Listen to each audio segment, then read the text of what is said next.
I'm a black American. I have three children, and I'm a black mom. All right, let's get it poppin'. Yeah, let's get it popping. Okay, so what is your first memory of race?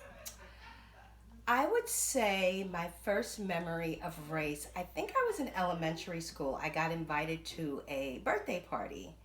And when I went to the birthday party, I was the only African American girl there.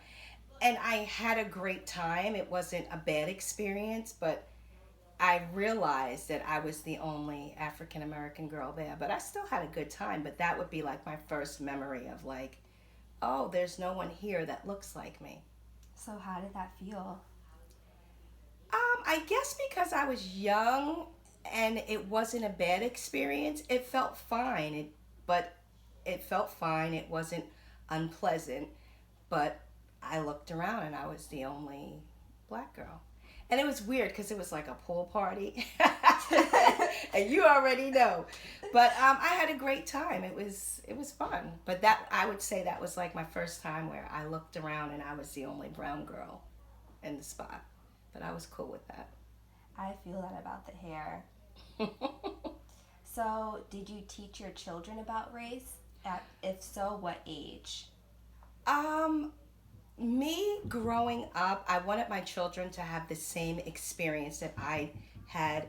I hung around all different people, and I wanted my kids to have that experience because I didn't want my kids pigeonholed to only being around African American people because then you don't have a sense that other people are different and different is not always bad. You don't ever want your kids to feel like somebody's different, so that means they're bad. No, different isn't bad, it's just different. So I've always taught them to have a diversity of friends, if you could say that. And usually they do. So, you never had to talk to them about. So, where did they grow up? Did the school make a big difference with that, you feel? The school district that my kids went to was mixed. So, that was half the battle right there. They went to school with people that were different from them. So when you go to school with people that are different from you, generally you have friends that are of different races. Because I always heard growing up, like, you're such a different black girl. And now that I'm older, I realize that that's not really a compliment. Like, I've heard, you're the whitest black girl I've ever met. Intelligence is not given to someone's skin color. And I don't think it was meant to be derogatory. It was just letting me know that their view of black people was very possibly limited because you never met anyone like me. So, you know, if someone was to say that to me today at 48, they would get checked. But I know, and when I say checked, I don't mean checked in a bad way, but just let that person know like intelligence isn't boiled down to skin color. So I know what you're saying, but it's not coming across as a compliment. But I've heard that my whole life. Mm. So, you have all boys, Hmm. all black sons. How is that? um, when you have black sons, you have to make your sons aware that your skin color could be perceived by others to be intimidating. You know, your skin color can make people uncomfortable. Your skin color can have you be perceived in a way that you're not. So I've always made my kids aware of that. That, you know, you're a young black man, carry yourself with excellence because that's something that needs to be done because the world is going to perceive you a certain way. So make sure you Hmm. carry yourself with excellence.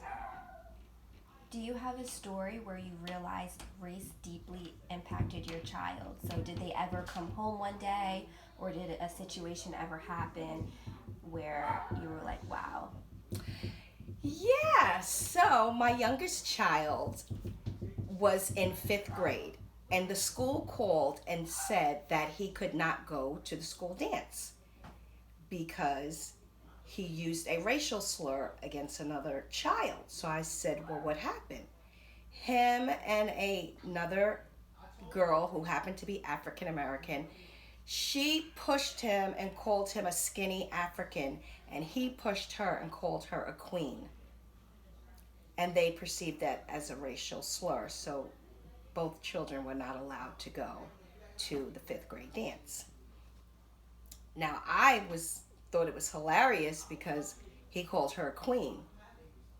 But for some reason that was perceived as a racial slur to the child, and the young lady calling my son a skinny African was perceived as a racial slur. I didn't understand it. I was like, I thought you were gonna say like they were throwing around the N word. No. She called him a skinny African and he called her a queen, and both children could not go to the fifth grade dance. And that deeply impacted him. Well, he didn't understand what the big deal was because he's heard my husband call me a queen all the time. I call myself a queen.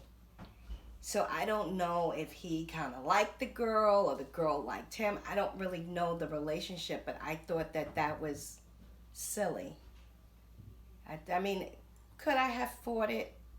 Yeah, but It was petty at that point. yeah, I mean, I was just glad my son didn't say something else. You gonna call a girl a queen? I'm okay with that. Yeah, that's just. Strange. So, how did that impact you? It made me realize that,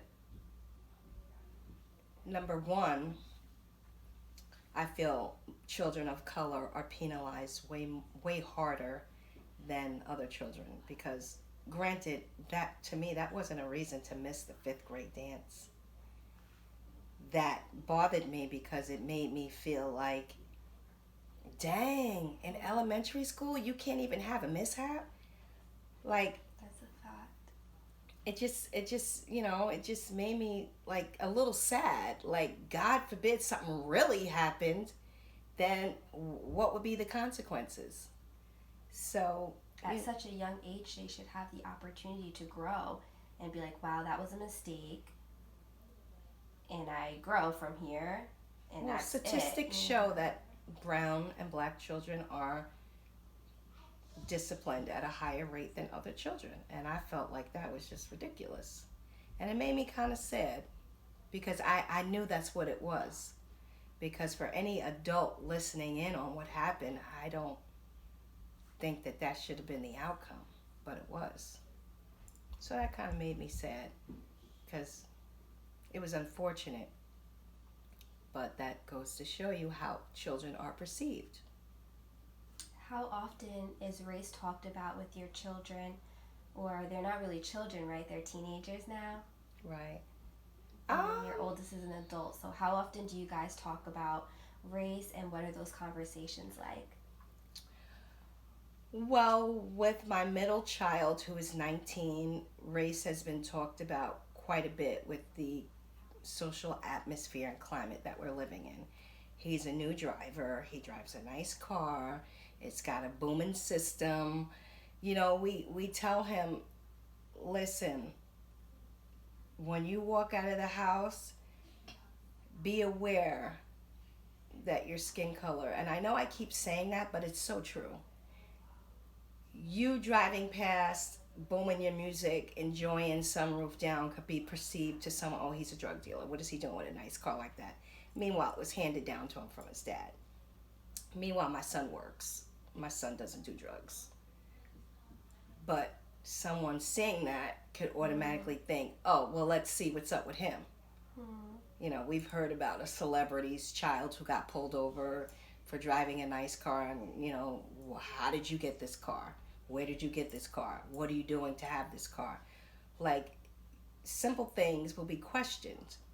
So, we've had the talk, the talk is something. I was talking to someone who wasn't familiar with the talk, It's something that's passed down from generation to generation. And African American people know what the talk is. The talk started generations ago. Mm. And that talk is how you carry yourself as a black or brown man in this world when you encounter authority. But what's disheartening is you teach your children to carry themselves a certain way, and yet and still they can, and they can still be harmed. That is a problem for me, because you teach them, don't answer back, give your license, do what they say, and yet and still, depending on who that is. Now, I know I have friends in law enforcement. I know that all law enforcement isn't bad. But the problem is, you don't know which one you're getting pulled over by. That's the problem. We know that there are good cops out there. We know this. But we also know that there's another element. And the thing is, you never know who you're going to encounter. So for you to have the talk and some harm still comes to your child, then you're, as a parent, you're like, well, what was the talk for? They did A, B, C, and D, and this still was the outcome. So as a parent, it's scary. There was an incident where my son, who had a girlfriend, a Caucasian girlfriend, and they were arguing in front of the house, and I came out and was like, you go home and you come inside, because if somebody happens to see this and calls the police, God knows what can happen. And they're just young love having an argument. She's crying or whatever, and he's yelling. Go home. Because this right here could turn into something that it doesn't need to turn into. So I know you guys are heated. You go home, you come inside, and you guys see each other tomorrow. But little things like that, a neighbor looking out the window and seeing someone crying, oh, there's someone out there crying, and you know what I'm saying? So it's like, you don't want to teach your kids to walk on eggshells, but you do want to make them quite aware of the world that we live in. So how do you think being a black mom may be different from being a white mom in America? Oh, girl. Being a black mom, and I don't care what your religion is, being a black mom will cause you to pray. Pray that your kid comes home safe. Pray that your child is given the same opportunities as someone else's child. Pray that the world will see that your child has goodness and not, I seen something on Facebook. It was so funny. There was a black cat. I don't like black cats, but I don't know why. But we've always been told, like, black is wrong. Conditioning. And I'll see a black cat and be like, why? Because we're conditioned to think black is wrong.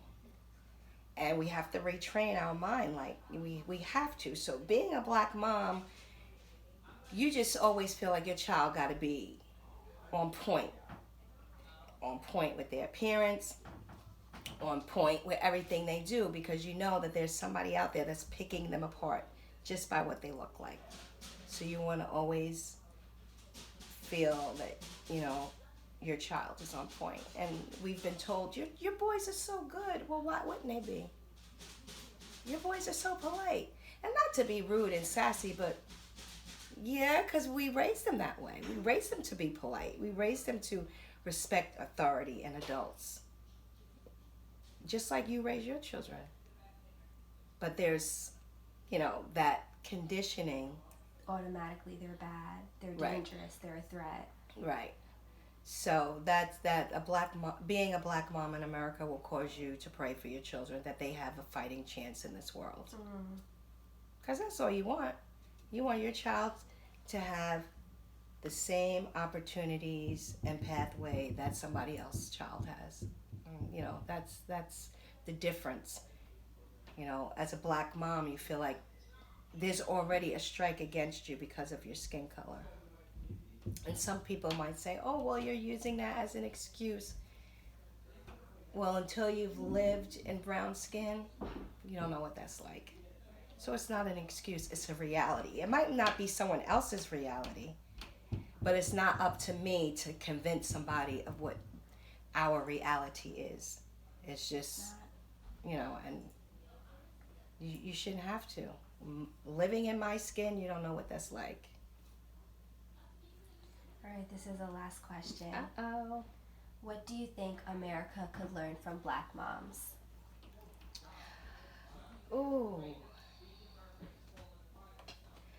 America could learn from Black moms is that we're all the same. When you have a child, I have the same aspirations that somebody else has for their child. We're all the same. You want your child to grow up and be happy, productive. You want them to have a good life. America can learn that we deserve what you have too. We don't deserve the crumbs and, oh, just be happy with what you have. We deserve the American dream that everybody else has. We don't deserve just a little piece of this and be happy and go somewhere and be quiet. We deserve what you have because we're the same. Only difference is my skin has more pigment than someone else's. But if you need a transplant and I got it, we're the same. So we want what you want, and there's nothing wrong with that. That's good. Thank you so much. Thank you. That's a wrap, y'all. Be nice in the comments. Bye.